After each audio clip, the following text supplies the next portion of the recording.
இருக்கிறீங்களா? கர்த்தர் உங்களை எல்லாரையும் ஆசீர்வதிப்பாராக. தேவனுடைய ஆலயத்தில் உங்களை எல்லாரையும் பார்ப்பதில் மிக சந்தோஷம். சரி, நாம் ஒருவருக்கு ஒருவர் என்ற ஒரு செய்தியோடு தான் நான் ஆரம்பித்து சில காரியங்களை நான் பேசிக்கொண்டு வருகிறேன். ஒருவருக்கு ஒருவர். பிலிப்பியர் 2ஆம் அதிகாரத்தை நான் கொஞ்சம் திருப்பிக் கொள்வோம். பிலிப்பியர் 2ஆம் அதிகாரம். வேதத்திலே நிறைய செய்திகள் இருக்குது. பேசி முடிக்க முடியாத அளவுக்கு செய்திகள் வேதத்தில் இருந்தால் நம்ம எடுக்கிறோம், வேதத்தில் தியானம் பண்ணுகிறோம். ஒரு மனிதனுக்கு ஒரு கிறிஸ்தவ வாழ்க்கையிலே இந்த வேத தியானம் தான் நம்முடைய ஆவிக்குரிய வாழ்க்கையை மேலே கொண்டு போகும். வேத தியானம், வேதம் படிக்கிறது ஒரு காரியம். ஆனால் அது படித்த பகுதியை நாம் கொஞ்சம் சிந்திக்கிறது, கொஞ்சம் கற்பனை பண்ணுறது, கொஞ்சம் யோசிக்கிறது, ஒரு சம்பவத்தை உள்ள கொண்டு வர்றது நம்முடைய ஆவிக்குரிய வாழ்க்கையை அதை தான் நம்மளை கட்டி எழுப்பக்கூடியதாக காணப்படும். அதில் என்ன காரியங்கள் கர்த்தர் எழுதி வைத்திருக்கிறார் என்பதை அறிந்து கொள்வதற்கு ரொம்ப ரொம்ப இந்த வேத தியானம் நமக்கு உதவியாக இருக்கும். அதனால ஒருவருக்கு ஒருவர் நாம் என்ன செய்ய வேண்டும், ஏகப்பட்ட செய்தி இருக்கு. ஒருவருக்கு ஒருவர் நாம் என்ன செய்ய வேண்டும் என்று சொல்லி அப்ப 3 காரியத்தை உங்களுக்கு மையப்படுத்தி செய்தேன். நான் உலகத்துக்கு ஒப்பா இருக்க வேண்டும். உப்பு சால்ட், உப்பா இருக்க வேண்டும், சப்புனை இல்லாமல் உப்பா இருக்க வேண்டும். 2வது நான் சொன்னேன் இந்த உலகத்துக்கு வெளிச்சமா இருக்க வேண்டும் அப்படின்னு சொன்னேன். 3வது நான் சொன்னேன் இந்த உலகத்துல நாம் நற்கிரிகளை செய்ய வேண்டும், நல்ல காரியங்களை செய்ய வேண்டும் என்று சொல்லிட்டு தான் பரிசுத்த ஆவியானவர் நமக்குள்ள இருந்து நற்கிரிகளை செய்வதற்கு நமக்கு உதவி செய்யறாரு சொல்லிட்டு பரிசுத்த ஆவியானுடைய வேலை என்ன அப்படின்னு சொல்லி மத்தியிலே பேசணும். ஆவியானவருடைய வேலை என்ன, ஆவியானவர் நமக்குள்ள இருந்து என்னென்ன காரியங்களை செய்வதற்கு நமக்கு ஒரு வாஞ்சியை தராரு, ஒரு உந்துதல் தராரு என்பதை குறித்து உங்க மத்தியிலே நான் பேசி வந்துதான் பிலிப்பியர் 2ஆம் அதிகாரத்துல நான் எடுத்து, அதாவது ஆவியானவர் ஊழியங்களிலே ஒருவருக்கு ஒருவர் நாம் எப்படி ஆவியானவர் நமக்குள்ள இருந்து ஊழியங்களை எப்படி நம்ம செய்ய வைக்கிறார் என்பதை குறித்து 2ஆம் அதிகாரம் பிலிப்பியர் 2ஆம் அதிகாரத்துல உங்களுக்கு சில காரியத்தை எடுத்து பேசணும். இன்னைக்கு 2:21 எடுத்து வாசிச்சுட்டு அதுல 3 மனிதர்கள் பவுல், தீமோத்தே, எபப்ராத் இவங்களுக்குள்ளாக எப்படி கிறிஸ்துவின் சிந்தை உள்ள இருந்தது என்பதை குறித்து கொஞ்சம் எடுத்துக்காட்ட நாம் மத்தியிலே பிரயாசப்படுகிறோம். பிலிப்பியர் 2ஆம் அதிகாரத்திலே 21ஆம் வசனத்தை 21 உங்களுக்கு நான் வாசித்து காட்டுகிறேன். மற்றவர்கள் எல்லோரும் கிறிஸ்து இயேசுக்குரியவைகளை தேடாமல் தங்களுக்குரியவைகளே தேடுகிறார்கள் என்று வாசித்தேன். மற்றவர்கள் எல்லோரும் கிறிஸ்து இயேசுக்குரியவைகளை தேடாமல் தங்களுக்குரியவைகளே தேடுகிறார்கள் என்று சொல்லி பவுல் இங்கு சொல்லும் பொழுது, ஒன்று சுயநலம் உள்ளவர்களை இங்க சுட்டி காட்டுறார். சுயநலம் உள்ளவர்கள். பவுல் ஏன் இதை இப்படி சொல்றாருனாக்கா, பவுல் கூட இருந்த நிறைய பேர் அர்ப்பணித்தவங்களா இருந்தாங்க ஊழியத்துல. பவுலுக்கு துணையா நின்றாங்க, உதவி செய்தாங்க, பல காரியம் அதுல நம்ம பார்க்கிறோம். அப்ப பவுல் இந்த இடத்துல ஏன் இந்த 21ஆம் வசனம் மற்றவர்கள் எல்லோரும் கிறிஸ்து இயேசுக்குரியவைகளை தேடற ஆண்டவராக இயேசு கிறிஸ்துவுக்குரிய தேடாமல் தங்கள் சுயநலத்தில் வாழ ஆரம்பிச்சாங்க என்பதை இங்க தெளிவான ஒரு சத்தியத்தை நாம் அறிந்து கொள்ள முடிகிறது. இந்த சுயநலம் உள்ளவர்கள் சுய ஆதாயத்தை தேடுகிறவர்கள். எனக்கு அருமையானவர்களே, எல்லாரும் வேதம் கையில் வச்சிருக்கிறோம். ஆனா வேதம் நமக்கு என்ன போதிக்கிறது என்றால், நம்முடைய வாழ்க்கையில சுயநலமா ஒரு நாள் வாழக்கூடாது. சுயநலமா நான் வாழ ஆரம்பிச்சோமாக்கா நம்முடைய வாழ்க்கையில மற்றவங்களுடைய நலத்தை நம்ம பார்ப்பதற்கு வாய்ப்பு இல்லாம போகும். கிறிஸ்துவுக்குள்ள வந்தவர்கள் சுயநலத்தை விட்டவங்களா இருக்கணும். ஏன்னா சுயநலம் உள்ளவங்க அவங்க பொது நலமாக வாழ முடியாது. தனக்கு என்றவங்க சுயநலம் உள்ளவர்கள். தங்களையே அதிகமாக யோசித்து வாழக்கூடியவர்கள் சுயநலம் உள்ளவர்கள். மற்றவங்களை யோசிக்காதவர்கள் சுயநலம் உள்ளவர்கள். சங்கீத புஸ்தகத்தில் சங்கீதக்காரன் அழகா சொல்றான், சிறுமைப்பட்ட சிந்தை உள்ளவன் பாக்கியவான் அப்படின்றான். மற்றவங்க மேல நம்ம அக்கறை இருக்கிறவங்க, மற்றவங்களை யோசிக்கிறவங்க, மற்றவங்க கஷ்டப்படும் போது அதை குறித்து யோசிக்கிறவங்க, ஜெபிக்கிறவங்க, அவங்க சுயநலமா ஒரு நாளும் இருக்க மாட்டாங்க என்பதை குறித்து அறிந்து கொள்ளும். சில பேர் சில சுயநலம் உள்ளவங்க பாருங்க, ரொம்ப பிசினியா இருப்பாங்க, பார்த்துக்கலாம், பிசினித்தனமா இருப்பாங்க. அந்த மாதிரியே நாம இருக்கக்கூடாது, இருக்க முடியாது அப்படி. ஆனா பைபிள் நல்லா வாசித்து பார்த்தா அந்த நாட்களில அப்போஸ்தலர்கள் எல்லாருமாக சுயநலமா யாரும் வாழ்ந்ததில்லை, தங்களை அர்ப்பணித்து தான் உலகத்துல வாழ்ந்தாங்க. அப்ப சுயநலம் என்று சொல்லும் போது ஆதாயத்தை தேடுகிறவர்கள், மேலான கிறிஸ்துவை குறித்து அறிவதல்ல, ஆனா இவர்கள் பூமிக்குரிய காரியங்களை ஆதாயம் என்ற தொழில், ஆதாயம் எதனால ஒரு ஆதாயம் வருமா? சுயநலம் என்று சொல்லும் போது சில வேலைகளை மற்றவங்களை பயன்படுத்திக்குவாங்க, இவங்களுடைய நிலத்துக்காக மற்றவங்களை பயன்படுத்திக் கொள்வாங்க. இதெல்லாம் இதுல உள்ள அடங்கி இருக்குது. ஆனா நமக்குள்ள இருக்கிற பரிசுத்த ஆவியானவர் நாம் சுயநலமா வாழ்வதை நமக்கு உணர்த்துவாரு. நாம் சுயநலமா இருக்க கூடாது என்பதை ஆவியானவர் நமக்குள்ளாக உணர்த்தக்கூடியவராய் இருக்கிறார். தீமோத்தேயு அப்படிப்பட்டவன் அல்ல என்பதை பவுல் இங்க விளக்கி காட்டுகிறார். அதுதான் 2ஆம் அதிகாரத்துல 19 இருந்து இந்த 20ஆம் வசனம் வரைக்கும், 19 இருந்து 30 வரைக்கும் வாசித்து பார்த்தீங்கன்னாக்கா 3 மனிதர்கள் குறித்து சுருக்கமா சொல்ல பிரயாசப்படுகிறது. முதலாவது மனிதன், அதாவது அந்த 3 மனிதர்களுக்குள்ளாக எப்படி கிறிஸ்துவின் சிந்தை உள்ள இருக்கிறது என்பதை இங்கு எடுத்து காட்ட பிரயாசப்படுகிறது. முதலாவதாக பவுலுக்குள்ளாக கிறிஸ்துவின் சிந்தை காணப்பட்டது. பவுலுக்குள்ளாக கிறிஸ்துவின் சிந்தை காணப்பட்டதனால்தான் பவுல் தன் வாழ்க்கையை ஆண்டவருக்காக அர்ப்பணித்தாரு. கர்த்தருக்காக அர்ப்பணிக்கிறது என்ன தெரியுங்களா? 100% 100% தங்களை ஆண்டவருக்காக ஒப்பு கொடுத்து வாழ்வது. கிறிஸ்தவ வாழ்க்கையில ஒப்பு கொடுக்கப்பட்ட வாழ்க்கையில தான் ரகசியம் இருக்குது. யாரெல்லாம் ஆண்டவருக்காக 100% அர்ப்பணிக்கிறாங்களோ அவங்க வாழ்க்கையில பரிசுத்த ஆவியானவருடைய கிரியை காணப்படும். அர்ப்பணிப்பு, தன்னையே அர்ப்பணிக்கிறது. பவுல் பெரிய படிச்ச மேதையாக இருந்தாலும், கிரேக்க தத்துவங்களை படிச்சிருந்தாலும், பண வசதி இருந்தாலும், ஆனா கர்த்தர் அவர் தொட்ட பொழுது அவர் எல்லாவற்றையும் குப்பைன்னு சொல்றாரு. தான் படிச்சதை கூட குப்பைன்றாரு. தான் கிட்ட இருந்த எல்லா வசதியெல்லாம் குப்பைன்றாரு. இதெல்லாம் ஒண்ணுமே கிடையாது, தேவனுடைய பார்வையில இதெல்லாம் ஒண்ணுமே கிடையாது.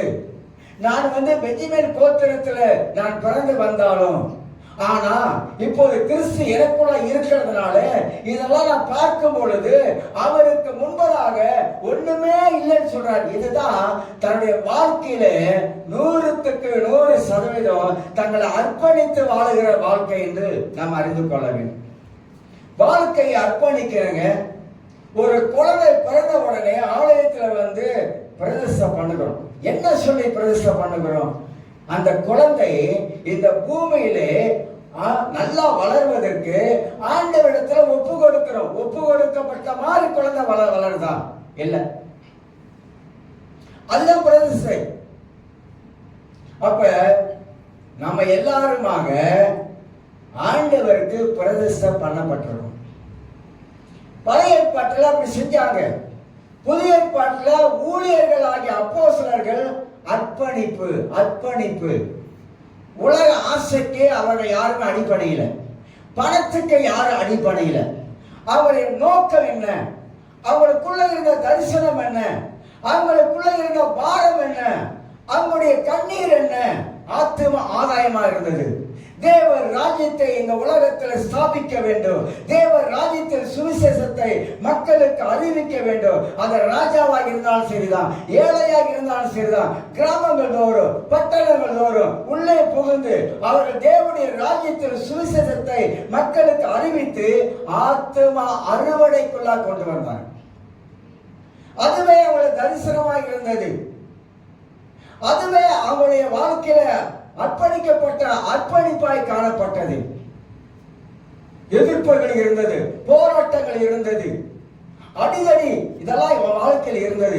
எதையும் பொருட்படுத்தாமல் ஏன் அர்ப்பணித்தாங்கன்னா, இயேசு எனக்காக மரித்தாரு, இயேசு என் பாவத்துக்காக மரித்தாரு, இயேசு என் சாபத்தை நீக்கி போட அவர் எனக்காக மரித்தாரு, அவர் எனக்கு வாழ்க்கையை தந்தாரு, அவர் எனக்கு ஜீவனை தந்தாரு. அதற்காக அவருடைய மகாபரி அன்பு என் வாழ்க்கையில் வந்ததனாலே என் வாழ்க்கை மாறப்பட்டது. அந்த மாறப்பட்ட வாழ்க்கையின் மூலமாக என் வாழ்க்கையை ஆண்டவருக்கே நான் அர்ப்பணிக்கிறேன். பவுல் பிலிப்பியர் புத்தகத்தில் 2ஆம் அதிகாரத்துல ஒரு வசனத்துல வாசிக்கிறவங்களுக்கு, பிலிப்பியர் 2ஆம் அதிகாரத்துல 2ஆம் அதிகாரம் அவர் ஒரு வார்த்தை இப்படி சொல்றாரு. 2ஆம் அதிகாரம் நினைக்கிறேன், 2ஆம் அதிகாரம் தான் இருக்கும் நினைக்கிறேன். அதாவது சிலுவையில் அறையப்பட்டேன், கலாத்தியர் நினைக்கிறேன், சிலுவையில் அறையப்பட்டேன் ஆனாலும் பிழைத்திருக்கிறேன். சிலுவையிலே நான் அறையப்பட்டேன், என் பழைய மனிதனை, பழைய வாழ்க்கையை நான் சிலுவையிலே நான் அறையப்பட்டேன், ஆனாலும் நான் கிறிஸ்துவுக்குள்ளாக பிழைத்திருக்கிறேன். இனி நான் அல்ல அப்படின்றார். இனி நான் அல்ல, கிறிஸ்துவே எனக்குள்ளாக வாழுகிறார். அதான் பவுல் சொல்லும்போது கிறிஸ்து எனக்கு ஜீவன், சாவி எனக்கு ஆதாயம் சொல்றாரு. நான் சரீரத்தில் கொஞ்ச காலம் வாழ்றேன். அர்ப்பணிப்பு, வாழ்க்கையில் அர்ப்பணிப்பு ரொம்ப முக்கியம். ஊழியத்தில் அர்ப்பணிப்பு ரொம்ப முக்கியம். ஒரு சமயம் கொஞ்சம் வருஷத்துக்கு பிற்பாடு எங்களுடைய பெரிய அண்ணன் வந்து தெலுங்கின்தான் ஹாஸ்பிட்டலில் அட்மிட் பண்ணிட்டாங்க. அப்போ நான் போய் பார்த்துட்டேன். அவர் சனிக்கிழமை போயிட்டு ஹாஸ்பிட்டலில் பார்த்து திரும்பி வந்துட்டேன். திரும்பி வந்தோட மறுநாள் ஞாயிற்றுக்கிழமை திரும்பி வந்த ராத்திரி செய்தி வந்து இறந்துட்டாங்க. நான் சபையாருக்கு யாருமே அறிவிக்கலை. நேராக வந்து கால ஆராதனை முடிச்சுட்டு சேவிஸ்லாம் முடிச்சுட்டு 12 மணிக்கு தான் நான் வீட்டிலேருந்து புறப்பட்டு போனேன். நான் நினச்சிதான் ஒரு ஆளை வச்சு நான் போயிருக்கலாம். நான் என்ன சொல்ல வரேன், எல்லாருக்கும் நான் சொல்ல வரல, நான் என்ன சொல்ல வரேன், நம்முடைய அர்ப்பணிப்பு வந்து எப்படிப்பட்ட ஒரு அர்ப்பணிப்பாக இருக்க வேண்டும் என்பதை நாம் உணர வேண்டும். அதெல்லாம் நமக்கு முக்கியம்தான். இறப்பு முக்கியம், மத காரியம் எல்லாம் முக்கியம்தான். ஆனா நம்ம என்ன யோசிக்கிறோம், என்ன சிந்திக்கிறோம், அது ரொம்ப முக்கியமானது. ஆண்டவருக்காக நம்ம அர்ப்பணிக்கப்பட்ட வாழ்க்கையில அது உண்மையா நம்ம இருக்கிறோமா? எந்த காரியமா இருந்தாலும் கடவுளுக்கு நான் எப்பவும் சொல்லுவேன், ஆண்டவருக்கு தான் முதல் இடம். கர்த்தருக்கு நம்ம முதலிடம் கொடுத்து வாழும் பொழுதுதான் நம்ம வாழ்க்கையை தேவன் எப்படி நடத்துவார் என்பதை அறிந்து கொள்ள வேண்டும். ஆண்டவருக்கு முதலிடம், எல்லா விதத்திலும் கர்த்தருக்கு முதலிடம். கர்த்தரை நாம் எல்லா இடத்திலும் கனப்படுத்தணும், கர்த்தரை எல்லா இடத்திலும் மகிமைப்படுத்தணும். தேவனை மகிமைப்படுத்த நம்முடைய வேலையா இருக்க வேண்டும். எதுவாய் இருந்தாலும், எப்படிப்பட்ட காரியமாக இருந்தாலும் கடவுளை நாம் மகிமைப்படுத்தி கொண்டே இருக்க வேண்டும். ஏன்னா அவர் நமக்கு செய்த நன்மைகளை கொஞ்சம் அல்ல, எவ்வளவோ காரியங்கள் கர்த்தரை வாழ்க்கை செய்திருக்காருங்க. அதனால இந்த டெடிகேட் பண்றது சாதாரண விஷயம் அல்ல. சீசத்துவத்தில் ஒரு சீசன் இயேசுவை பின்பற்றி வர வேண்டும் என்றால் அவன் முதலாவதாக தன்னைத்தானே வெறுக்கணும். தனக்குள்ள இருக்க ஆசையை வெறுக்கணும், பொருளாசையை வெறுக்கணும். என்னெல்லாம் அவனுக்குள்ள ஆசை வெறுக்கிறதோ அந்த ஆசையெல்லாம் வெறுக்கணும். இல்ல பாச, ஆசை தோசை அப்பளம் வடை பாச, ஆசை எல்லாத்துக்கும் இருக்குது, இல்லைன்னு சொல்லல, எல்லாத்துக்கும் இருக்குது. நல்ல ஆசையும் இருக்குது, கெட்ட ஆசையும் இருக்குது. ஆசை இருக்கக்கூடாது நான் சொல்ல வரல, ஆசை இருக்கலாம். ஆனா எப்படிப்பட்ட ஆசை மூலமாக நம்முடைய டெடிகேட், நம்முடைய ஒப்பு கொடுக்கிறத தடை செய்யுது, அது முக்கியங்க. சில ஆசைகள் வந்து நம்மளை பிரதிஷ்டையை உடைச்சோம். எப்படி தெரியுங்களா? இன்னைக்கு பாஸ்டிங் எடுப்போம்னு வச்சுக்கோம், உபவாசம் எடுத்துக்கிட்டே வரும். இன்னைக்கு எடுக்கிறோம், அப்பதான் நமக்கு இந்த கோழி வாசனையும் இந்த ஆட்டு வாசனையும் நமக்கு அப்படியே மூக்க பிச்சுக்கிட்டு போற மாதிரி அடிக்கும். எங்கேயாவது விருந்தில் போய் உட்கார்ந்துடும், அங்க போன பாட்பால இன்னைக்கு விட்டுட்டு நாளைக்கு எடுப்போம்னு சொல்லி அந்த ஆசை நம்மளை என்ன பண்ணிடுது, நம்மளுடைய பிரதிஷ்டையை உடைச்சிடும். உதாரணத்துக்கு சொல்றேன், பல விதத்துல பல காரியங்கள் வந்து அந்த மாதிரி நடந்திருக்கு. பரவாயில்ல, நீங்க பார்த்தால் பண்ணிடுவோம், என்ன உபவாசத்தை பார்த்தால் பண்ணிடுவோம் அப்படின்னு சொல்லிட்டு செய்யறவங்க இருக்காங்க. அந்த மாதிரி அப்ப ஒரு ஆசை வந்து நம்முடைய பிரதேசத்தை உடைக்கக்கூடிய அளவுக்கு இருக்குது. சிம்சன் எடுத்துக்கொள்ளுங்க, அவன் கல்யாணமே கட்டக்கூடாது. அவன் நசரேயனை விருதலாம். அவன் வந்து அப்படிதான் அவன் இருக்கணும். அவன் என்ன பண்ணிட்டான், போயிட்டு பொண்ணை பார்த்துட்டான். அம்மா அப்பாவுக்கு தெரியாம பொண்ணை பார்த்தான். பார்க்கலாம் ஆசை உள்ள ஆசை. அவனை பிரதிஷ்டை அவன் நினைச்சு பார்க்க முடியல. அவன் எதற்காக ஆண்டவர் அழைத்தார் என்பதை அவன் யோசிக்க முடியாதவனாக இருந்தான். அவனோட தரிசனம், அவனுக்குள்ள இருக்க தரிசனத்தை அவன் சிந்திக்கல. அதனால அவனால வாழ்க்கையில வந்த பல காரியத்தை வந்து நம்ம நியாயாதிபதிகள் 13-14 வாசித்து பார்க்கணும். பிரதிஷ்டை உடைக்க கூடாது. அர்ப்பணிப்பு நம்ம வாழ்க்கையில இருப்பது அவசியம். அர்ப்பணிக்கப்பட்டவங்க ஆண்டவருக்காக கஷ்டம் வந்தாலும், பாடு வந்தாலும், துன்பம் வந்தாலும், போராட்டம் வந்தாலும் அந்த அர்ப்பணிப்புலே நிற்பாங்க. இந்தியா ஊழியர்லாம் நீங்க பாருங்க, சில பேர் நான் பார்த்துருக்கேன். அவங்கள அந்த அர்ப்பணிப்பு வந்து அவ்வளவு ஸ்ட்ராங்கா இருப்பாங்க. அவங்க உடைக்கவே மாட்டாங்க அந்த மாதிரி. சோ நம்ம கிறிஸ்துவுக்காக அர்ப்பணிக்கிற அர்ப்பணிப்புலதான் கிறிஸ்தவ வாழ்க்கையே அடங்கி இருக்குது. அதனால பவுல் சாதாரணமா நினைச்சிடாதீங்க. பவுல் தன் வாழ்க்கையே ஆண்டவருக்காக அர்ப்பணித்தவர். அதனால தான் நிருபங்களை எழுதும் பொழுது அவர் வந்து ரொம்ப ஸ்ட்ராங்கா எழுதுவார். அதை படிக்கும் போது நம்ம அறிந்து கொள்ள முடியும். கிறிஸ்துவுக்கு தன்னை அர்ப்பணித்த மட்டுமல்ல, பவுல் இப்படி சொல்றாரு. 1 கொரிந்தியர் புஸ்தகத்துல 1ஆம் அதிகாரம் 16ஆம் வசனத்தை வாசிக்கும் போது 1 கொரிந்தியர் 1:16 பவுல் எவ்வளவு ஸ்ட்ராங்கா இந்த இடத்துல ஒரு ஸ்டேட்மெண்ட் கொடுப்பாரு பாருங்க. 1 கொரிந்தியர் 1:16 கிறிஸ்துவின் சிந்தை எங்களுக்கோ கிறிஸ்துவின் சிந்தை உண்டா இருக்குன்னு சொல்லுவாரு. 1:16 நானே வாசிக்கிறேன்.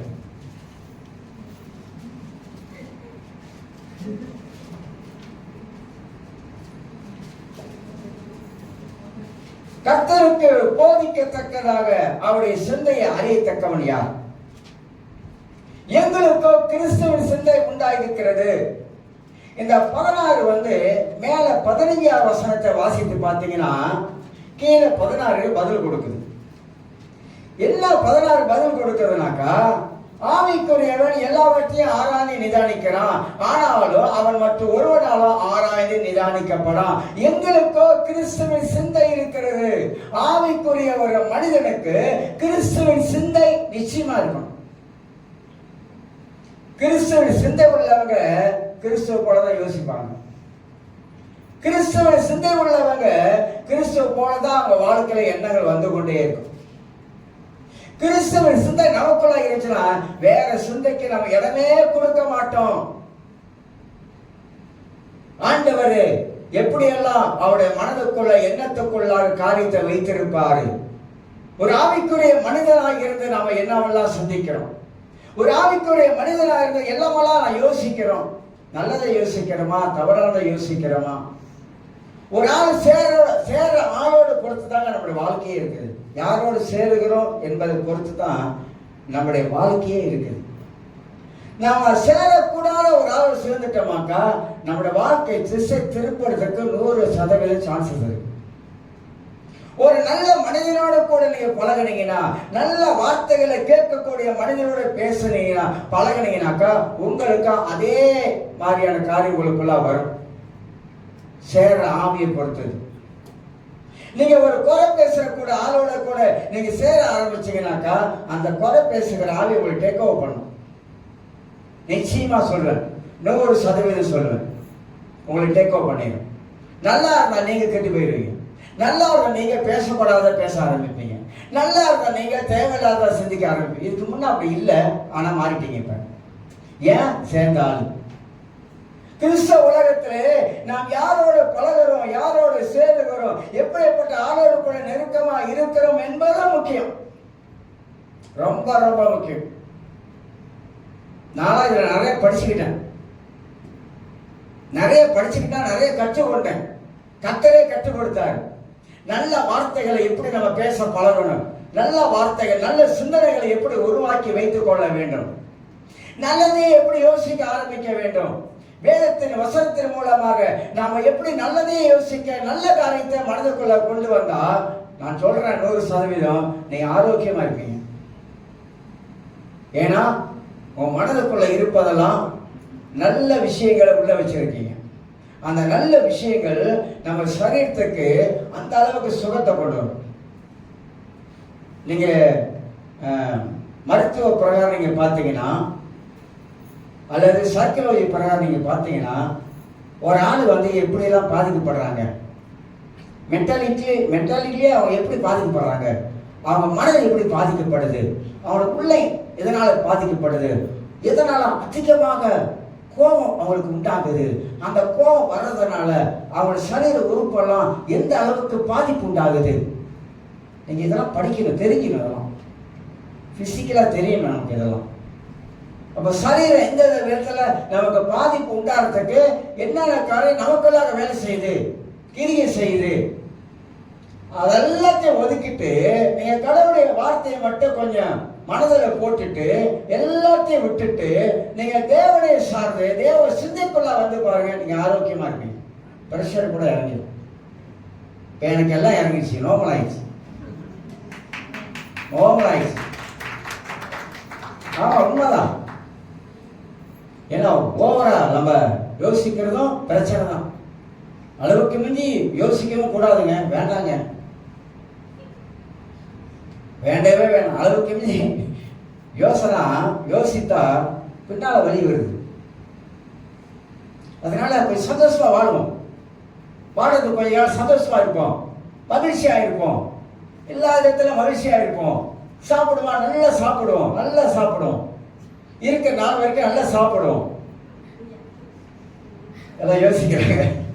ஆமா, நல்லா சாப்பிடுவோம், நல்லா இருப்போம், நல்ல மனதை வச்சுக்கொள்வோம், திடமனதா இருப்போம், தைரியமா இருப்போம். கர்த்தர் இருக்கிறாருங்க, கர்த்தர் நம்ம கூட தாங்க இருக்காங்க, கர்த்தர் நமக்குள்ளதாங்க இருக்கிறாங்க.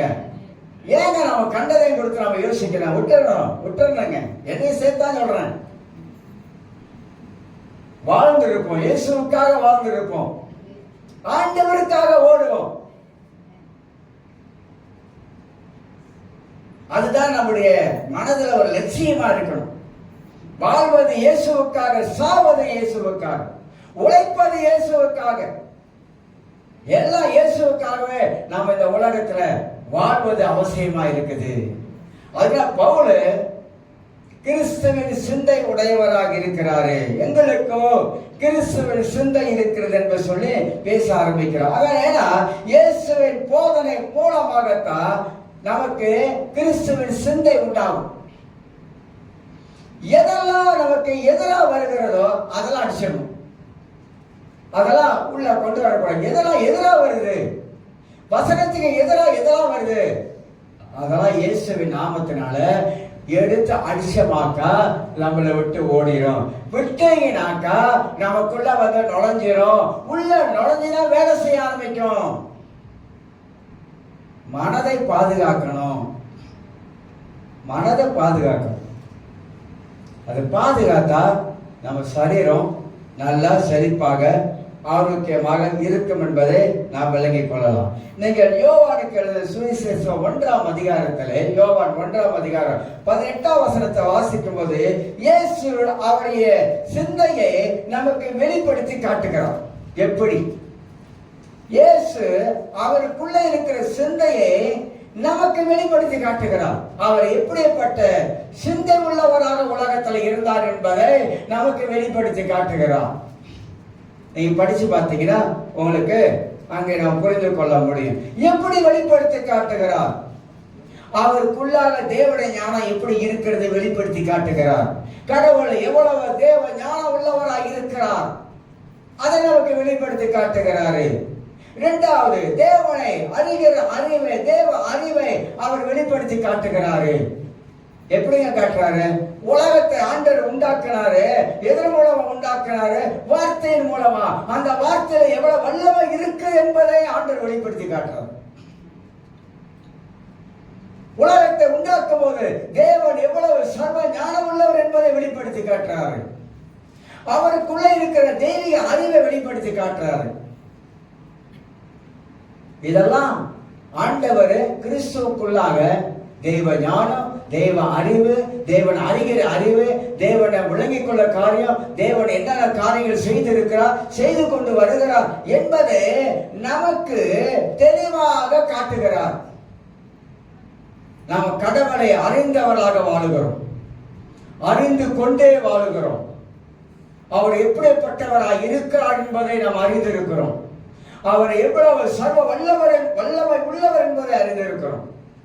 பழைய ஏற்பாட்டு காலத்துல, புதிய ஏற்பாட்டு காலத்துல தேவன் எப்படி மக்கள் மத்தியிலே அவர் அசைவாடுகிறார், எப்படி மக்கள் மத்தியிலே உலாவுகிறார், எப்படி மக்களை நடத்தி கொண்டு போகிறார், எப்படி மக்களோடு பேசுகிறார், மக்களுக்கு என்ன அறிவுரை சொல்லுகிறார், என்ன போதனை கொடுக்கிறார், எல்லாமே பைபிள் மூலமாக தேவனை அறிகிற அறிவு நமக்குள்ள இருக்குது.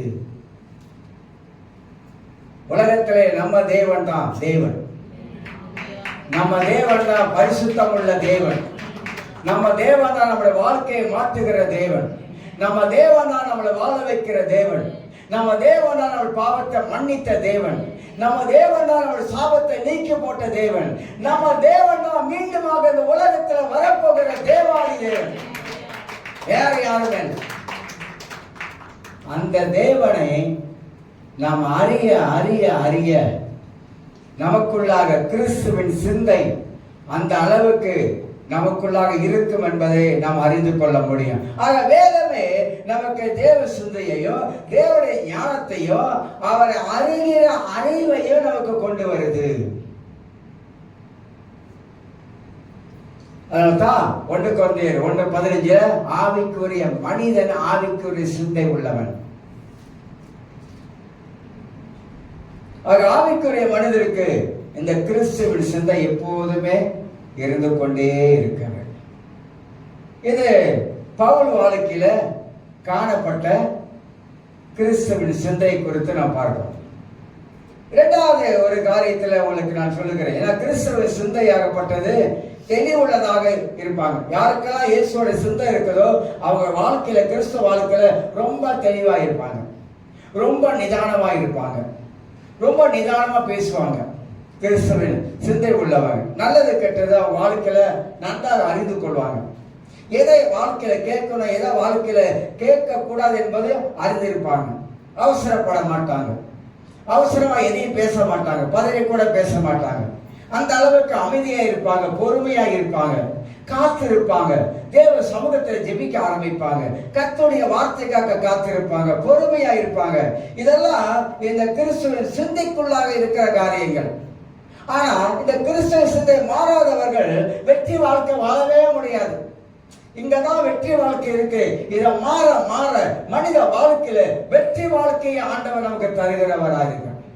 யோசுவா புஸ்தகத்தை படிச்சு பார்த்தா நமக்கு தெரியும் வெற்றி வாழ்க்கை எப்படி யோசுவாவுக்கு வந்தது என்பது குறித்து. இரண்டாவது ஒரு மனிதர் குறித்து சுருக்கமா சொல்லுகிறோம். தீமோத்தேயு 2ஆம் அதிகாரத்தை கொஞ்சம் திருப்புங்க. 3 மனிதர்கள் இருக்கிறாங்க. 3 மனிதர்கள். இரண்டாவது ஒரு மனிதன் இந்த தீமோத்தேயு குறித்து 2ஆம் அதிகாரம், தீமோத்தேயு 2ஆம் அதிகாரம் தீமோத்தேயு 1ஆம் அதிகாரம் 5ஆம் வசனம். 2 தீமோத்தேயு 1ஆம் அதிகாரம் 5ஆம் வசனம். அந்த விசுவாசம் முந்தைய உன் பாட்டியாகிய லேவிசாக்குள்ளும் உன் தாயாகிய ஐநேக்கியக்குள்ளும் நிலைத்திருந்தது, அது உனக்குள்ள நிலைத்திருக்கிறது என்று நிச்சயித்திருக்கிறேன். தீமோத்தேயு தன் வாழ்க்கையில அர்ப்பணிக்கப்பட்டவன். பவுல் எப்படி அர்ப்பணித்தாரோ தீமோத்தேயு தன் வாழ்க்கையில அவனுடைய ஊழியத்துக்காக தன்னை அர்ப்பணித்தான், கல்யாணத்துல அர்ப்பணித்தான். நான் ஏற்கனவே சொல்லியிருக்கேன், அப்பா கிரேக்கன், அம்மா யூத பெண்ணு. அதனால அவனுக்கு நிறைய பிரச்சனை, பல பிரச்சனை இருந்துச்சு, சபைக்குள்ள நிறைய பிரச்சனை. ஆனா பவுல் அவனை உருவாக்கினார். எப்படி உருவாக்கினாரு? பவுல் இதுதான் சொல்றாரு, தீமோத்தேயு நீ சின்ன வயசா இருக்கும் போது உங்க பாட்டி இருக்காங்களே, உங்க பாட்டிய உங்க அம்மாவும் விசுவாசத்தை உன்னை வளர்த்தாங்க.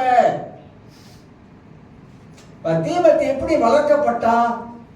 யூத பெண்ணா இருந்தாலும், அப்பா கிரேக்கனா இருந்தாலும், அந்த தீமோத்தேயுடைய பாட்டி என்ன வயசு இருக்கும்? அந்த பாட்டி கிறிஸ்துவுக்குள்ளாக எப்படி வாழ்ந்திருப்பாங்க? அன்னைக்கு கையில புதிய ஏற்பாடு பைபிள் இருந்துச்சு இல்லைங்க. தீமோத்தேயு புதிய ஏற்பாடு பைபிளை கையில வச்சிருந்தாரு.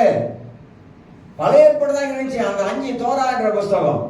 ஆனா அவங்க அந்த வயதானவங்க தீமோத்தேயு உலகத்துல இருக்கும் போது, சின்னவனா இருக்கும் பொழுது, அந்த விசுவாச போதனைகளை தீமோத்தேயுக்குள்ளாக எப்படி பூத்திருப்பாங்க? 2 பேரும், பாட்டியும் அம்மாவும். அதனால தான் சொல்றேன், பைபிளை நல்லா வாசித்து பார்த்தா இந்த தீமோத்தேயு விசுவாசத்துல வளர்வதற்கும் தன் வாழ்க்கையை அர்ப்பணிப்பதற்கும் தன் ஊழியத்தில் வருவதற்கும் பவுலான உருவாக்குவதற்கு ஒரே ஒரு காரணம், அவன் சிறு வயது முதல் வேத எழுத்துக்களை கற்றறிந்திருக்கிறான். அவன் சிறு வயது முதல் விசுவாச வாழ்க்கையில வளர்ந்திருக்கிறான். விசுவாசம் அவனுக்கு என்னன்னு சொல்லி கொடுத்திருக்கிறாங்க. அவனுடைய பாட்டியை அம்மாவை சொல்லி கொடுத்திருக்கிறாங்க. எனக்கு அருமையானவர்களே, நான் வாழுகிற இந்த பொல்லாத உலகம், இந்த பொல்லாத காலத்துல வளர்ப்பு முறை ரொம்ப அவசியம். பிள்ளைகளை வளர்க்கிற முறை ரொம்ப அவசியம். பிள்ளைங்க பிறந்துட்டாங்க, அந்த பிறந்த பிள்ளையை நாம் கிறிஸ்துக்குள்ளாக வளர்க்கிறோமே, அது ரொம்ப ரொம்ப முக்கியம். அது ஒரு சாதாரண காரியம் அல்ல. ஒரு குழந்தை தாயின் வயிற்றுல இருக்கும் பொழுது அந்த குழந்தையை அந்த தாயை பல கஷ்டத்தின் மத்தியில் சுமக்கிறாங்க, பல சரீர பலவீனத்தின் மித்தமாக சுமக்கிறாங்க. அந்த குழந்தையை பெற்றெடுத்து பூமியில பிறந்த உடனே அந்த குழந்தையை வளர்க்கிற முறை இருக்குது, அது ரொம்ப ரொம்ப அவசியமானது. பெற்றோர்கள் அவர்கள் கிறிஸ்துவுக்குள்ளாக சரியான விசுவாச வாழ்க்கையில வளரும் பொழுதுதான் பிள்ளைகளுக்கு அந்த விசுவாச வாழ்க்கையை சொல்லிக் கொடுக்க முடியும். இஸ்ரவேல் ஜனங்க எகிப்திலிருந்து வராங்க. எகிப்திலிருந்து வந்துகிட்டு இருக்கும்போது யோர்தானை கடந்து போனுவார். ஏன்னா வனாந்தரத்தில் 40 வருஷம் பிரயாணம். அப்ப எரிவோ அடிச்சுட்டு எல்லாம் வந்துட்டாங்க. இப்போ உடன்படிக்கை பெட்டி தூக்கிட்டு வராங்க. எரியோ தண்ணி கரை புரண்டு ஓடுது. மழை காலங்கள்லாம் அப்படி ஓடும், கரை புரண்டு ஓடும், ஆளு நடந்து போக முடியாது. ஆனா யோசுவா தலைமையில வரும்போது 4 ஆசாரிகள் தூக்கிட்டு வராங்க, நல்லா தெரியுது. ஆனா கடந்துட்டாங்க, காலை வச்சாங்க, எல்லாம் பலந்துச்சு, எல்லாருக்கும் தெரியும். நடுவுல பெட்டி தூக்கிட்டு நின்றவங்க நிக்கிறாங்க.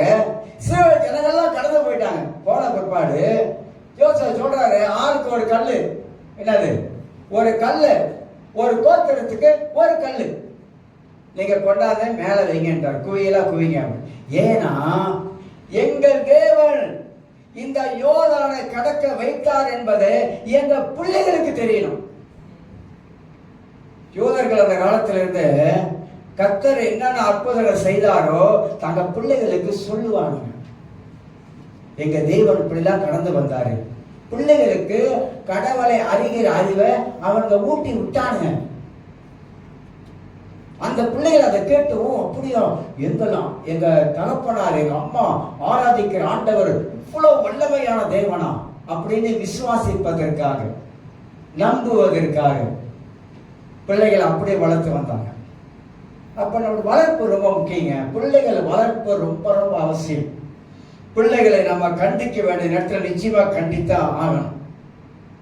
நான் ஜெகருக்கு கிளாஸ் படிச்சு கொடுக்கும் போது போயிருந்தப்ப அங்க பாஸ்டருடைய மனைவி இருந்தாங்க. சொல்றாங்க, பஸ் என் பையன் உட்காந்துருக்கான் பாருங்க, 20 வயசுல அவனை அடிச்சிருக்கேன். 20 வயசு அவனை அடிச்சிருக்கேன் பஸ். ஆனா இன்னைக்கு அந்த பிள்ளைகளும் அவ்வளவு அருமையா இருக்காங்க, நல்ல வேலையில் இருக்காங்க, நல்ல சம்பாத்தி, நல்லா கல்யாணம் பண்ணி கொடுத்துருக்காங்க, 2 பொம்பளை பிள்ளை இருக்கு. அப்போ அவங்க என்ன சொல்றாங்கன்னா, கண்டிப்பா அவசியம் பஸ், 20 வயசு தான், ஆனா அடிச்சிருக்கேன். எங்க எங்க எங்க மாமனார் அழுவாரு, அடிக்காதமா அடிக்காதமா பிள்ளைங்களை அடிக்காதமா அடிக்காதமான்னு. ஆனா நான் அடிப்பேன். அடிச்சு வளர்க்கணும். அடிச்சு வளர்க்காத பிள்ளைங்க என்ன ஆகாது. சொல்றாங்க வளர்ந்துட்டாங்க தான், வளர்ந்துட்டாங்க தான், இல்லைன்னு சொல்ல வரல. அதுக்கு வெறுக்கப்படுத்தி விட்டு அடிக்காங்க. அடிச்சு வளர்க்கறது அவசியங்க. சிலர் ரொம்ப அளவுக்கு மிஞ்சி நீங்க செல்லம் கொடுத்துருவீங்க.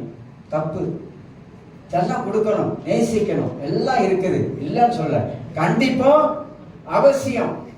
போனே பார்த்துக்கிட்டு இருக்கிறாங்களா, யாரையா கிட்ட போயிட்டு என்ன நானும் பார்க்கறேன், 1 மணி நேரம் போனே பார்த்துட்டு இருக்கேன். கொண்டா போன கொண்டா, என்னதான் பார்த்துட்டு இருக்கிறேன், கேளுங்க, வாங்கி பாருங்க. எந்த போன பார்க்கறேன், என்ன பார்க்கறாங்க பாருங்க. ஜெபம் பண்ணியா, ஜெபம் அப்படி சொல்றீங்களா? இன்னைக்கு ஜெபம் பண்ணியா, காலையில் ஜெபம் பண்ணிட்டு வந்தியா, ஸ்கூல் போயிட்டு வந்தியா, கொஞ்ச நேரம் ஜெபம் பண்ணியா, சாப்பிடும்போது உட்காந்து ஜெபம் பண்ணியா, அதெல்லாம் கேட்க மாட்டோம். வீட்டில் போய் ஜெபம் பண்ணியா, தனி போய் ஜெபம் பண்ணியா. இப்போ நான் மற்ற யாரெல்லாம் சொன்னாக்க பெருமைப்படுத்தி பேசுகிற மாதிரி ஆகிடும், வேண்டாம். சொல்லி கொடுக்கிற பழக்கம் பிள்ளைங்களுக்கு. செமிரா வீட்டில் இருக்கும் போதும் அது என்ன பண்ணுவோம், ஸ்கூல் விட்டு வந்தா நான் சாப்பிட சொன்னால் ப்ரேயர் பண்ணிட்டு வந்தா தான் போகும். அதுக்கு 3 வேளை ப்ரேயர் டைம் இருக்குது. ராத்திரி ஒரு முறை பண்ண, காலையில் ஒரு முறை பண்ண, மத்தியானம் ஸ்கூல் வந்தால் ப்ரே பண்ணிட்டு தான் அவன் சாப்பிடும். பழக்கம் நான் சொல்றேன். பிள்ளைகளே, எதுல நம்ம பழக்க வைக்கிறோம், கண்டிக்க வேண்டிய இடத்துல சொல்லிக் கொடுக்கறத சரியா சொல்லிக் கொடுக்கணுங்க பிள்ளைகளுக்கு. ஜெபனா ஜெபிங்க, கொஞ்ச நேரம் அது போய் ஜெபம் மாட்டான். அந்த ஜெபிக்கிற பழக்கத்தை உண்டாக்கணும்னு சொல்ல வரேன். பிள்ளைகளுக்கு ஒரு 5 நிமிஷம் ஜெபம் பண்ணா ஓகே தான், 5 நிமிஷம் ஜெபம் பண்ண, அந்த பழக்கத்தை சொல்லிக் கொடுங்க. இல்லைன்னா பிள்ளைங்க என்ன பண்ணி பிறக்க காலத்துல முடியாதுங்க, முடியவே முடியாதுங்க. இன்னும் வரக்கூடிய காலம் தலைகீழா புரண்ட காலமா இருக்க போகுது. வரக்கூடிய காலம் சாதாரண காலம் நினைக்காதீங்க. ஏன்னா அந்த அளவுக்கு டெக்னாலஜி வளர்ந்துகிட்டே போகுது. என்னென்னமோ கொண்டு வரோம் பிசாசு இந்த உலகத்துல, என்னென்னமோ கொண்டு வந்து பிள்ளைகளை வழியை விட்டு, தேவனுடைய வழியை விட்டு திருப்பக்கூடிய எல்லா காரியத்தையும் சாத்தான் கொண்டு வந்துட்டான், நூதனமான காரியங்கள். அதனால தீமோத்தேயு அப்படி அல்ல, விசுவாசத்திலே வளர்க்கப்பட்டவன், பக்தி உள்ளவன், பக்தி உள்ளவனாக சின்ன வயசுல வளர்க்கப்பட்டவன். அந்த மாதிரி பிள்ளைகளை பக்தி உள்ள பிள்ளைகளா பார்க்கணும் நம்ம. அதுதான் நமக்கு சந்தோஷம். வேற ஒரு சந்தோஷம் இல்லைங்க. பிள்ளைகள் எல்லாரும் நல்ல பக்தியில, கடவுளுடைய காரியத்துல, கடவுளுடைய ஊழியத்துல, ஜெபத்துல, வேத வாசிக்கிறதுல, தேவ பயத்துல, கர்த்தருக்கு கொடுக்கறதுல உழைக்கிறாங்க, வேலைக்கு போற சம்பாதிக்கிறாங்களா, பெற்றோர் கேட்கணும், எடுத்து வர சம்பளம் போட்டாங்களா, கர்த்தருக்கு எடுத்து வை. பிள்ளைங்களுக்கு சொல்லிக் கொடுக்கணும், கொடுக்கறத சொல்லிக் கொடுக்கணும். கர்த்தருக்கு எடுத்துவே, இது கடவுளுக்குரிய பணம், நீ சம்பாதிக்கிற, உழைக்கிற. ஆமா, பைபிள் சொல்லுது ஆண்டவருக்கு 10% கொடுக்க சொல்றாரு. ஆண்டவர் 10% எடுத்து வை. அவன் கேட்பா திருப்பி, ஏன் கொடுக்கணும்? ஏன் கொடுக்கணும்னா ஆண்டவர் கொடுக்க சொல்லி இருக்கிறாரு. எதுக்கு கொடுக்கணும்? சபையின் தேவையை சந்திப்பதற்காக நம்ம உழைப்பில ஒரு பகுதியை கர்த்தர் கொடுக்க சொல்லி இருக்காரு. பிள்ளைகிட்ட பெற்றோர்கள் சொல்லணும். ஏன் எவ்வளோ சம்பாதிக்கிறேங்க, எவ்வளோ சம்பாதிக்கிறேங்க, ஆனா எவ்வளவு ஆண்டவர் உழைக்கிறதுல, ஆண்டு 10% கேட்டார்ல, எவ்வளோ உழைக்கிறதுல நம்ம கடவுளுக்கு கொடுக்கும் போது அதுல இருக்கிற சந்தோஷம், அதுல இருக்கிற ஒரு மன திருப்தி, அந்த கொடுக்கிற காரியத்துல நம்ம உண்மையாக இருந்தா கர்த்தர் நிச்சயமாக நம்மளை ஒரு நாள் கைவிடவே மாட்டாருங்க. என் அனுபவத்துல சொல்றேங்க, நானு என் அனுபவத்துல சொல்றேன். என் வருமானம் கொஞ்சமா பெருசோ நான் அதெல்லாம் பார்க்கவே மாட்டேன். ஆண்டவருக்காக நான் கொடுத்ததுல இதுவரைக்கும் நான் கொடுக்காம, நான் ரட்சிக்கப்பட்ட நாள்ல இருந்து கடவுளுக்கு கொடுக்காமல் இருந்ததில்லை. பல விதத்துல தசமா கொடுக்கிறது ஒரு இதா இருந்தாலும் மற்ற விதங்களில. ஏன்னா பைபிள் சொல்லுகிறது, ஆண்டவர் சொல்றாரு, சிறுக விதைக்கிறவன் சிறுகா இருப்பான். ஐயா, தேவன் நம்மளை ஆசீர்வதிக்க ஆசீர்வதிக்க நம்ம கொடுக்கும் பொழுது கர்த்தர் ஆசீர்வதித்துக் கொண்டே இருப்பாங்க. அந்த பாஸ்டருடைய மனைவி சொன்னாங்க, பாஸ்டர், இந்த கொரோனா காலத்துல பயணிகளுக்கெல்லாம் வேலை தான் போயிடுச்சு, எல்லாம் வீட்டில் தான் இருந்தோம், ஆனா ஆச்சரியமான விதத்துல கர்த்தர் நடத்தினார் பாஸ்டர், ஆச்சரியமான விதத்தில் நடத்தினார். குறையில்லாமல் நடத்தினாரு. நானே ஆச்சரியப்பட்டு போயிட்டேன். அதுதாங்க ஆண்டவர் நடத்தினங்க. கர்த்தர் அவளை எல்லா விதத்திலும் எல்லா சூழ்நிலையிலும் ஆண்டவர் நம்ம நடத்துறாங்க. அதை நடத்துவதற்கு நம்ம கடவுளுக்கு எப்போதும் உண்மையாகவே இருக்கும். எல்லா விஷயத்திலும், கொடுக்கறதும் சரி, எல்லா விஷயத்திலும். பிள்ளைகளை அப்படி கொண்டு வரணும். ஏன்னா பாட்டியும் அம்மாவும் விசுவாசத்துல வளர்த்திருக்காங்க. பிள்ளைங்க வாயில பேசினா கர்த்தர் கர்த்தர், கடவுள், ஆண்டவர் தான் ஆண்டவர் தான் ஆண்டவர், அப்படி வாயில வரணும் வார்த்தை, ஆண்டவர் தான். அந்த மாதிரியான ஒரு வாழ்க்கை வாழ வேண்டும். உலகத்தின் மேல் ஆசை வைத்து அல்ல, உண்மையான சீசுத்தத்தில் தீமத்தை வளர்ந்தவன். தேவா என்பவன், பவுல் சொல்ற தேவா என்பவன் இந்த உலகத்தை மேல் ஆசை வைத்து என்னை விட்டு பிரிஞ்சு போயிட்டான் அப்படின்ற. ஏன் என்னை விட்டு பிரிஞ்சு போனா? உலகத்தை மேல ஆசை வச்சுட்டு அவன் ஊழியத்தை விட்டு போயிட்டான்பா. ஆனா பவுல் தீமோத்தேயுவை அப்படி பார்க்கல. அவன் அர்ப்பணித்தவன், ஜெயிலுக்கு போனவன், துன்பங்களை அனுபவித்தவன், சபையா ஊழியம் செஞ்சவன், பலவிதமான கஷ்டத்தை அனுபவித்தவன் தான் தீமோத்தேயு. ஊழியனா நான் சொல்றேங்க, ஊழியம் என்பது உபத்திரத்துக்கு ஒப்பு கொடுக்க ஊழியம்.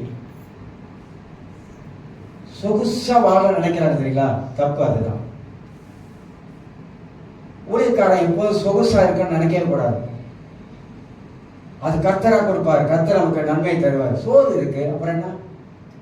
கொடுத்த உடை இருக்கு, அப்புறம் என்ன? ரோட்ல உட கார் இருக்கு, அப்புறம் என்ன?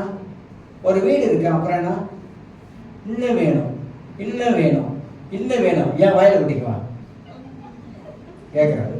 எல்லாம் இருக்குங்க, சாப்பாடு இருக்குங்க, நல்ல சட்டை இருக்குங்க, போதுங்க, போதும் என்ற மனதோடு வாழணும். அதை விட்டுட்டு இல்லாத ஒண்ணுக்காக அப்படி இருக்கணும். அவங்க மர்ஸ் வச்சிருக்காங்க, அது மாதிரி நானும் ஆண்டவரே எனக்கு ஒரு மர்ஸ் கொடுங்க ஆண்டவரே, எல்லாரும் என்ன பார்க்கணும் ஆண்டவரே, போட்டோ பிடிச்சு நான் டிக்டாக்ல போடுறேன், டொக்டாக்ல போடுறேன், யூடியூப்ல போடுறேன், ஐடோக்ல போடுறேன், எல்லா டோக்களையும் போட்டு நான் காட்டணும் ஆண்டவரே. பேருக்கா, பெருமைக்கா, புகழுக்கா? இல்லவே இல்லை. அப்படி வாழ முடியாது, அப்படி வாழக்கூடாது. நமக்கு இருக்கிற காரியத்துல கர்த்தர் கொடுப்பார். கர்த்தர் கொடுக்கிறதே நமக்கு ஆசீர்வாதங்கள். ஆண்டவர் கொடுக்க ஆசீர்வாதம் தான் நமக்கு தங்கும். இன்னைக்கு என்னென்னமோ ஆயிடுச்சுங்க, என்னென்னமோ ஆயிடுச்சு, சொல்ல முடியாத காரியம்லாம் இன்னைக்கு ஆயிடுச்சு. மனிதன் கடவுளை விட தன்னைத்தான் உயர்த்தி காட்டுகிறாங்க. அவரே இந்த உலகத்துக்கு தாழ்மையா இறங்கி பணிவிடை செஞ்சுட்டு எல்லாத்தையும் முடிச்சுட்டு போயிட்டாருங்க. ஆனா மனிதன் கடவுளை மிஞ்சிட்டாங்க. பேச்சில கடவுளை மிஞ்சிட்டான். என்ன போல முடியுமா? நான் அப்படி ஆக்கும், நான் இப்படி ஆக்கும், அந்த மாதிரி ஆச்சுங்க உலகம் இன்னைக்கு. ஆனா பைபிளை படிங்க. அப்போஸ்தலர்கள் அப்படியா இருந்தாங்க? சொல்லுங்க, அப்படியா இருந்தாங்க? அன்னைக்கு செஞ்ச புதிய ஏற்பாட்டு ஊழியர்கள் அப்படியா இருந்தாங்க? பழைய ஏற்பாட்டில் ஊழிய செஞ்சாங்களே, மோசேகிட்ட ஆண்டு சொல்றாரு, நீ எப்படிப்பட்ட ஆள் எடுக்கணும் தெரியுமா? பொருள் ஆசை இல்லாதவன். பொருள் ஆசை சில வீட்டில் பாருங்க, தேவையில்லாத பொருளாக நிறைய குமிச்சு கிடக்கும். ஆசை ஆசை, இதை வாங்கணும் ஆசை, ஆனால் வீட்டில் அப்படியே கிடக்கும். இது அழகா இருக்கு, அப்படியே வாங்கி அந்த சோஃபா செட்டுக்குள்ள வச்சது. அது 10 வருஷமா அந்த இடத்த விட்டு நவரவே இல்லை, அங்கேதான் இருக்கு. ஆசை. அந்த பணத்தெல்லாம் கணக்கு பண்ணா அதை பேங்க்ல போட்டிருந்தா அது வட்டி போட்டு குட்டி போட்டு எவ்வளவு காசு கொடுத்துருவோம். தேவையில்லாதெல்லாம் ஆசை நம்ம வைக்கிறோங்க. தேவையில்லாத ஆசை மணியாச்சு வேற. நான் என்ன சொல்ல வரேன்? வாழ்ந்த ஒரே வாழ்க்கை இயேசுவுக்காரர்கள் அர்ப்பணிக்கப்பட்ட வாழ்க்கையா இருக்கட்டும், ஆண்டவருக்காக ஒப்பு கொடுக்கப்பட்ட வாழ்க்கையா இருக்கட்டும், எல்லாரும் நல்லா இருக்கணும் அந்த உலகத்துல. அதான் ஆண்டவர் விரும்புறாரு. ஆனா அதிக ஆசை முடியாது. அதிக ஆசை இருக்கக்கூடாது. எதுலையுமே ஆசை இருக்கணும், இல்லைன்னு சொல்ல வரல. அதிக ஆசை, பேராசை சொல்லுவாங்க. பேராசை இருக்குது, பத்தாத பேராசை.